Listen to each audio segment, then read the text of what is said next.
for examples, I can show you how to do it on the board. The first thing I'm going to do is write down exactly what I put over here, which is bigger unit to smaller unit, multiply, smaller unit to bigger unit, divide. I think everyone should write that down anytime they're doing conversions, just so you don't get confused. Bigger, smaller, bigger to smaller is multiply, smaller to bigger equals divide. Okay? So, now let's do some problems. 250 minutes, okay,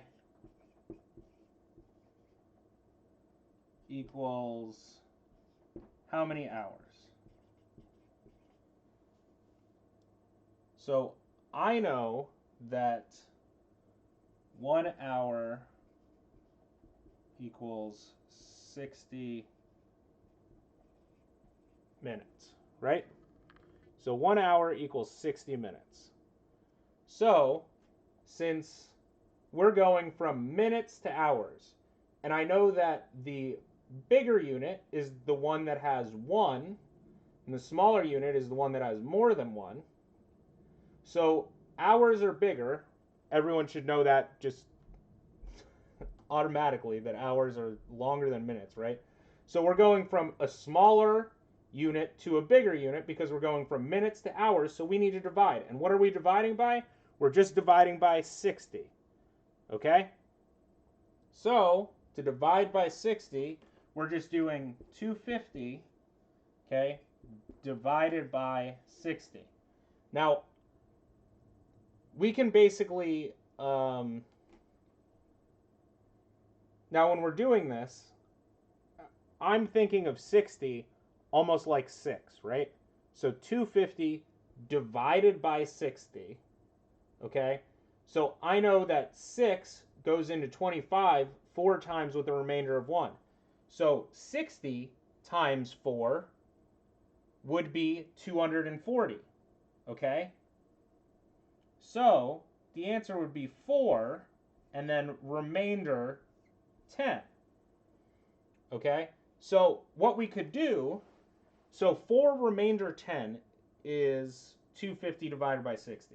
So this is actually 4 hours, okay, 10 minutes, okay?